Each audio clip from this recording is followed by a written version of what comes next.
Welcome to the University of Utah. And for some of you, welcome back to the University of Utah. And you're like, oh no, it's another class. It's another professor. As I said, Lynn, I was told to stand over here because there's a hum if I stand over there. So I'm not neglecting you. You're all wonderful. I'll lean a little bit that way. I want to do a couple things. First, I want to acknowledge you in the class. I also want to say this is not the toughest room I'm going to be in today. I've got to teach a class right after this. They usually don't eat until after the class. That will be the toughest room today. But you, standing in the room, one thing I know coming in here is that you will walk out with yourself. And my whole career, I've gotten to do some really, really cool stuff. And I'm going to tie all that together between you sitting in here, the stuff I get to do, what this summit is all about, and what you're doing here. And basically, this idea of you has to do with the fact that I've arrived here. I've arrived here right now. If we have meditators in the room, you all know the present moment is like the really good thing, right? And what we're feeling and what we're doing. And then the kind of idea of what I get to teach at the university, I'll give you a little bit of backwards here so you kind of understand a little bit about me. I'm a generalist, I'm a strategist. My background goes all the way back. I studied architecture a long time ago. I did it twice. I got 2 professional degrees. I didn't learn the first time. And then I got into product design. And then after that, I went and did an MBA in entrepreneurial finance. I like school. I've been teaching for a long time. I think I've been on the academic clock since I was 4.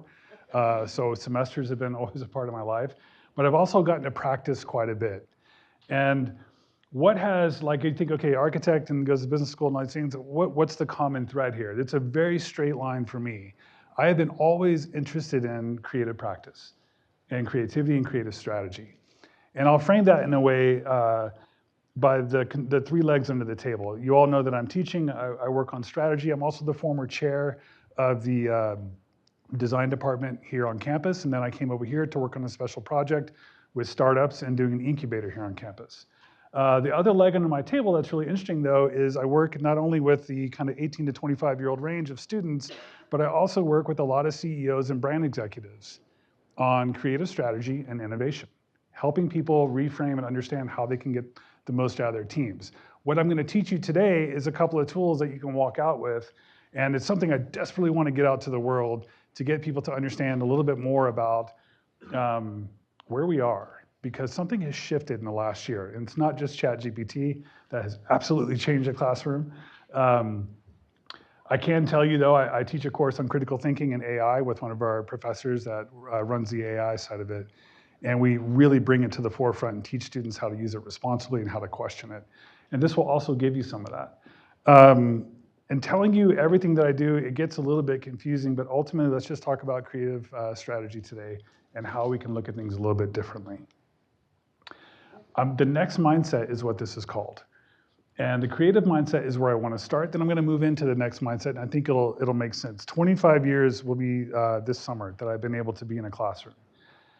And I've gotten to watch us move to the digital age. I remember my early classrooms in graduate school where designers for like the early iMac would come in and talk to us and all that kind of stuff. Everybody's really excited, very product focused. Steve Jobs' first speech about the iPhone was very object related. It sat in your hand, it felt a certain way, it had the internet, all those things. And we look at Apple today, their keynote speeches tend to be more about lifestyle, less about product. Product is secondary. And now and that's actually really clever and really cool. I get to watch this. This is what I do all the time. I get to take to students, I used to teach architecture as well, and I take 18 to 25-year-olds and teach them how to like, where do you put the first line on the page? That's striking to me. The building's amazing, I love that. But where do you put the first line? How do we begin our process? How do we look at what we do every day and treat it as creativity? Somewhere in the 1940s, corporations decided that creativity belonged in a position. But if we go back to Rome 2,000 years ago, when amazing structure was being built, creativity was invested in everybody all over the place. If the stonemason had to work with the architect, there were very few drawings. Creativity was in everybody. Everybody understood the concept. It's been pulled from us here and there. Now I'm speaking to a room full of incredibly creative people. I was just saying there, marketing and branding are like my favorite people in Utah, because this is a really special place that gets stories right. So a part of this is going to feel pretty normal to you. But the creative mindset, let's just go. This is how I present it to people. So it doesn't matter what age we're at. But I just want to remind, these are really simple. Nothing is new that I'm teaching you. I'm just uncovering stuff that was already inside of you. So I'm not, again, the whole point is that you walk out with you. And so I want to just find a little piece of what's inside there in this conversation and see if that can carry with you for the next few days and potentially further. But I think we can all agree that knowledge is like an object. And as we collect knowledge, it's like filling this circle right here. And we can define that. We know this by life. And you know this in your jobs and your positions and what you do. The more you have, the more knowledge you have, the bigger this proverbial circle gets. And knowledge is pretty much additive, and as you get older, sometimes a little subtractive too. And I'll walk everybody through this a little bit. But before I kind of explain what this means, let's just redefine how this. I love to use circles, by the way. It's great. And lately, most of my research into creativity is not in business practice. I still look at that research, but it's actually quantum mechanics has really informed me the most. Like cones of possibility and stuff like that. How do we get to that initial concept? Circles are defined by two pieces, the center and the edge. And I can also define humans this way. All of you drove here on your center. Whatever you do in the car is you. That's 80% of you usually. It's usually weird. You're singing stuff, you're telling yourself stories, all kinds of things will happen. The edge is what we show the world. It's how we show people all the knowledge we have. It's how people know us. It's how they call us by name, why people will hire you for a job because they know that they've worked with you before, so on and so forth. So if we know those two things, let me walk you through this a little bit. If our center is where we are and the edge kind of holds the edge of our knowledge, it's usually what we're presenting. And let's just all take a really quick moment. Like we always forget, it's a little scary when you go here, but we are experiencing the absolute edge of the universe as we sit in this room. Time is unfolding as we sit. No one else has ever experienced this time and this moment before. The edge of the universe is not beyond us, it's in us, it's here, it's right now. It's the words coming out of my mouth, it's you listening, it's you feeling the weight of your body in a chair, it's the relationship you have with this experience. It's pretty incredible. And the cone of possibility talks about the idea that at the present moment, your future cones of possibility are incredibly wide. And at some point, they're infinitely wide. So you can start to pull things forward. The edge of the circle here on the known and unknown is kind of important. It's got a big blue squiggly line here. The edge, that blue squiggly line, is touching all the things that it's like that boundary right before what I knew today, what I don't know tomorrow, and it tends to produce hope, fear, anxiety, and excitement. I've mixed those words up so we know that there's both sides of the coin on this equation. I see this all the time with young creatives. I see this with professionals. I see this with design teams coming together. And everybody has good strategy, but I want to remind people that the human inside of you is really having an actual experience. And if you can figure out what that's about and not be so scared of it, you can actually move forward and work with your teams and use the tools and push yourself forward. I've gotten to see over 10,000 starts in my career. This is amazing. And this is why I don't do architecture anymore and other things, because I started to get really interested in the very first steps anyone takes in a process. And this is what I get to teach now in the strategy department. So here's the cool thing about this, and this is what I'm going to explain about the circle. And as we gain more knowledge, the circle tends to get bigger. Now this is great for all of us, because everything outside that circle is what you don't know. And once your circle gets bigger, you've covered that stuff, so you feel safe, because everything in the circle feels very, very safe. And you've also created more area, you have more objects in there, the world knows you a little bit better, you can go do more stuff in the world, you can experience more stuff in the world. But what I call the CEO's paradox, right? When I teach this to people, like, oh great, when I'm 18, I want my circle to get bigger and bigger and bigger. But when I go work with the CEOs, and I've gotten to work some really cool ones, CJ Curley is my favorite so far. He's the former brand president of Levi's and current CEO of Pelican Cases. And we had this conversation too. The CEO paradox is that as your area increases, your circumference increases. So by this nature, we all think that when we know more stuff, we're going to feel better and better and better, right? But if the circumference increases, it's touching more and more of what you don't know, which creates more anxiety, more fear, more hope, whatever it is you want. There's a lot of good things. And so what I try to convince people is that this is a really natural condition. And as I mentioned earlier, if everything's unfolding in front of us right now, we're doing it right now. You're hearing new stuff right now. But we've put it in a very safe space. So it's an event that you get to come to, you get to listen, you position yourself, you develop mindset, you knew you'll hear new things in a room. But what happens when it surprises you? But this change is constant and it always happens. So as your knowledge grows, I always say the kind of blue squiggly line grows too. And that we just get more and more confident to move through that over time. A lot of you already know this in your career. Things that you were, and you should go back, if you've ever journaled from a long time ago, read about what your concerns and fears were back then, and you realize you don't have them now, but you have whole new ones now. CEOs are like, oh yeah, I just closed a huge merger, but at the same time, HR is telling me all the awful stuff that's happening here, but all the great stuff, and they're just experiencing this massive boundary of information coming into them. And one quick tip that they all have, and that I notice when I'm in the room, is they don't complain. They just talk about the opportunity that's in front of them, all the opportunity spaces. And that's another really cool thing. I work with a brand agency called Then What, and they have really great clients all over the world. And the agreement is I kind of get to do authenticity coaching with them. Actually, I'm not a coach, I'm an agitator. I'll make that really clear. Coaching is a different responsibility. But I get to go into all these meetings and work with companies like Starbucks and other things and just kind of listen to the meetings, and then I give them some information on the back end. And it's a lot of fun for me, but I see this happen quite a bit. You're trying to pull teams into these new spaces. So this is what I'm going to do. This is the tool I'm going to give you. First, I want to tell you that the movement that we're doing is the act of creativity. I like that word. We feel good about that word. That's something you've had and you've possessed for a long time. If this movement is creativity, the tools I want to show you is basically how to lower some of the risk, how to make this feel safer. And then we do that in two different ways. We do it with questions and we do it with curiosity. Creativity, we are pulled forward through curiosity. So if you're in leadership, creating space for curiosity is really important. I will tell you that K through 12 education does not reward curiosity. Curiosity tends to be a waste of time. It has to be a bounded space. You can't do it all the time. But curiosity is incredibly important. It's in us. We are born with it. It's the reason we learn how to talk, we learn how to walk, and we learn our social skills, and we develop our friends and our networks. It is very, very human. I'm going to keep pulling us back to the humanness of what we do, because the most amazing things I have seen made in this world, and I am fascinated with everything from food to architecture to fashion to great poetry, everything, is that the human makes it. And it is not special to a condition that somebody gets to have and no one else gets to have. It is a great uncovering and a revealing. Everybody here has the potential to be amazing. I tell my students when I walk into class, I say, look, I want you all to know that I have no bounds to your success. I believe you can be anything. But in that, I also have no bounds to your failure. I believe you can fail at anything, right? So what do you want to do with that space? That's kind of what the null hypothesis says in scientific method.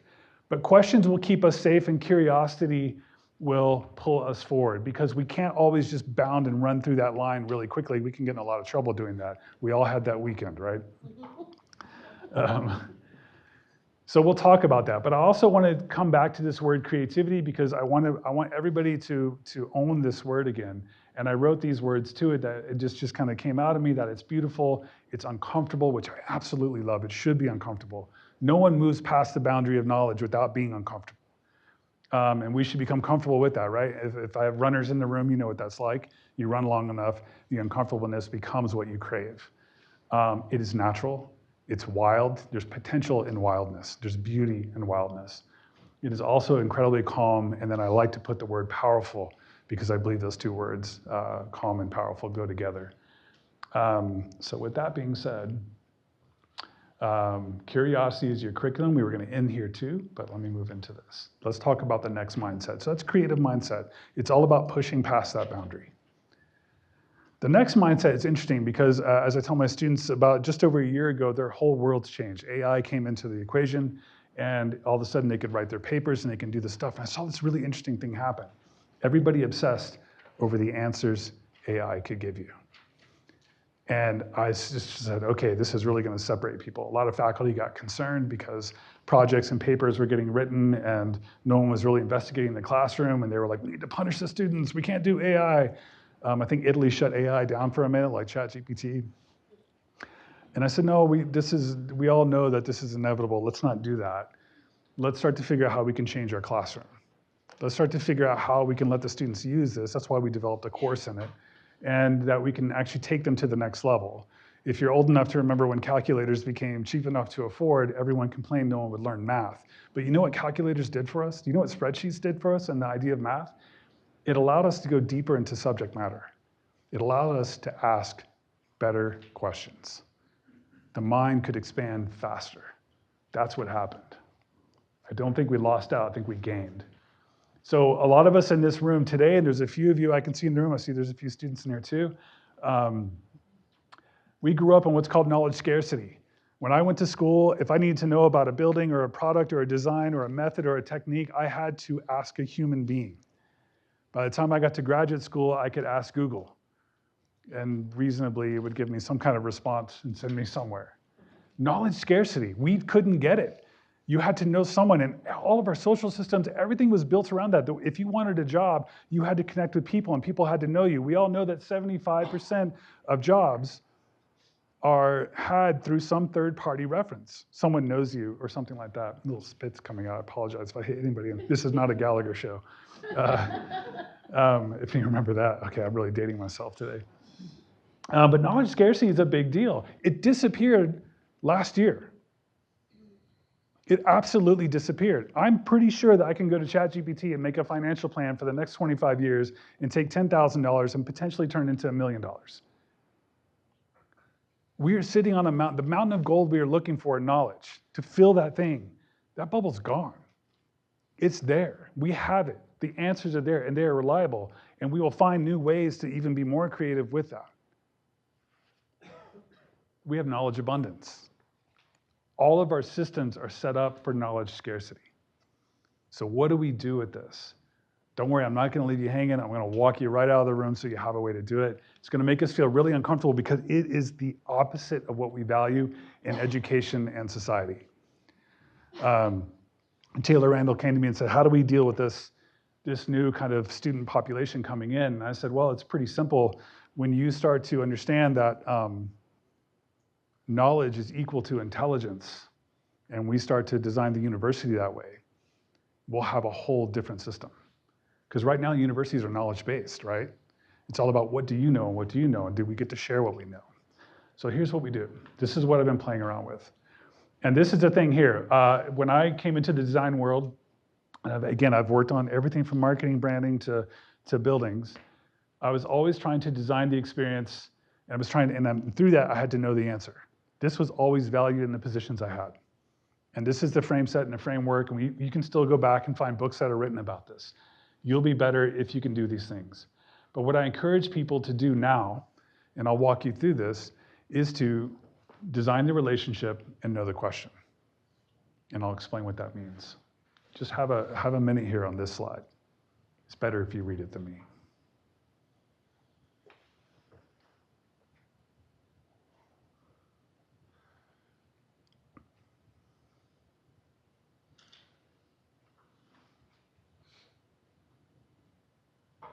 This was really, really terrifying to me when I started to lean into this, because I came through thinking I had to memorize everything to be important, to be recognized. And when I got into leadership positions is when I started to understand that it wasn't the answers, it was the questions I had that would make the room come alive. And then I started to put that into my classroom, and it changed everything as well. And I realized the students are way smarter than me. They have more potential than I do. I'm here, they're gonna be out there. Take the ceiling off the classroom. Start asking questions, let the students ask questions. We're not arriving at answers. We're arriving at information and we're making decisions. Answers don't belong in time, in the space of time, because everything changes. So Aristotle proposed that there were 6 primary questions in the modern language, and they look like this: the who, what, why, when, where, and how. And I started to really think about this and see if I could develop something to actually encourage curriculum and run things through. And what I did was I figured out that there are actually 3 dimensions to these questions. And you can, if you walk through these 3 dimensions this way, they will give you something, especially if you work in groups, they will give you something really pure. And there's another piece we don't have time for this lecture today. I work on what's called emergent behavior, which is this thing that really, really beautiful things can happen if you take a group of people and you encourage the right behaviors. The big one is focus shift, getting people to iterate and move through focus shift. But if you can get a group to agree on the why, and I can tell you right now, if I had 5 minutes with you, we could all agree on a why pretty quickly. We're humans, we have hearts, we want to love, we want to feel good, we want to take care of each other, right? At some deep core level, if we sat long enough with that, that's probably where we would end up. The why in companies usually comes out pretty well. And it can be market driven, it can be profit driven, it can be all kinds of things. But even there's a side of the why, I just want to show up to work and I want to feel good. I want to feel good about the projects I'm working on, the people I'm working with. I want to feel good that the company's healthy, my job is healthy. That why is really fun to talk about, but it is bound to nothing. This is what's really cool about the why. It is bound to nothing. It's not bound to time. It's not bound to physics. Why comes from here. It comes from each of you, and it looks different based on your life experience. The next four are interesting because they can be measured and they can be counted. And for those of you who are saying, wait a second, there's more than 6 questions out there, I'm like, okay, yes. Every question outside this is outside the bounds of this is answered by yes or no. But these 4, you can say the who's, you can label them, you can give them shape. They are object. They all are the experience in the world that we live in, that we can touch and we can feel, and we can text message and we can work on, and they go in spreadsheets. And the fun thing is when you work in a group and you start to identify after the why, you use the why to identify who are the who's in the situation, who are the who nots, right? And the wins are great too, because it's like, is it now? Is it tomorrow? Does it reoccur? Does it happen on a calendar year? How do we do that? You can start to really investigate and pull these things out. And what's really new to these generations today is that the where is both physical and digital. We have grown another dimension of existence. It's pretty cool. And then the how, once you have all those pieces together, this is all like building a building, you figure out how do we want to do that with these people, with this why, and with all these materials. The how moves us forward. It's our process. Walk through this step in your own life, and it's pretty amazing. You can do a lot of mind mapping with this too. It's pretty cool. If you want to try it, I suggest you exhaust it. So let me show you how this works really quickly, because we're all trained to find answers. I'm going to show you how to work through a process without answers, because you're already doing it. This is how you arrange your weekends with your friends and your family. You have information in front of you at any given time. And in that information, you have the who, what, where, and when. It's always there. That's just how we exist. It's how we perceive. It's our 5 senses. It comes through. And then you have to make a decision. And you have to take some of that information and use it. Some of it, you have to disregard it. Your brain works this way too. And you use the why to select the information and move forward. It will produce more information. And in that, with the why, you make decisions. And you will also circle some, and you'll go through, and you'll go through, and you'll keep moving. And you're like, well, wait, what's the final form? Well, here's the catch. There is no final form. It's like, but we're in a building right now. That's a final form. It is not. The one thing I would tell architecture students a long time ago, the minute the last coat of paint is put on a building, it begins to fall apart. Nothing's static. Everything changes. And you must plan for that falling apart. That's maintenance. That's other things. It does not end. Take this building away, the ground is there, the ground will grow things. Another building will come. It's always there. If we live in this process, you will never be bored. You will always grow. You will always respond. And when I work with companies on innovation process, that's how we get ahead of innovation. When you try to make things static, people come around you. They move. Everything moves. Make something still, something will move around you. This is constant movement. You will not be bored in this process. And then the how is basically in your process how you move forward. So I'm standing between you and food. So let's wrap this up. So that's basically the definition of this. So let me explain to you how I finish this out. The application of the mindset works like this. I want to talk about it's the design of relationship. I'm going to flip one question and then we'll walk out of the room. This will be good. We talk about relationships. So in this, I get to go around the world and talk to a lot of design schools and business schools. And one thing I always hear is this: let's design a chair. And students tend to do this. This is a big thing. It's got ergonomics, there's a body, there's all kinds of stuff going on. They have to ask questions. But it always concerns me. I'm like, the null hypothesis in science tells us that In order for us to want to design a chair, we have to believe there is no chair. If I have a surgeon, then I will ask the surgeon, do I need this? And I want the surgeon to be able to say, no, you don't need it, or yes, you do need it. But designers, marketers, branders were often never left with the option of the null hypothesis. We must do the thing. So how do we work within that context and still feel pretty good about what we're doing? And I'll explain that to you. Let's imagine for a second that I'm a designer and I have access to the CEO of Lululemon, which I do a little bit. A little bit, it's possible. I still want to get in that room and try this out. And I go in there and I barge into the office and I say, okay, look, this is what we're gonna do. Lululemon, this is yoga pants, if you don't know, right? Just imagine me in yoga pants and you're all back in the room now. All right, and I say, okay, we're gonna design chairs. I mean, I'll finish that sentence and the CEO's gonna say, no, absolutely not. Who are you? Why are you in my office? You need to leave. I think you're on the wrong floor of this building. And that makes a lot of sense to me. And they're just confused. And the problem is, this is what we want to do. This is what design schools do. And I'd even go back to them and I say, look, this is what we need to start doing. We need to start having permission for both spaces to exist. And I promise you something will come out of this. And instead of going, so what if I came into that same office and I said to the CEO of Lululemon, I said, what does it mean to sit in yoga? Think about where the answers go from there.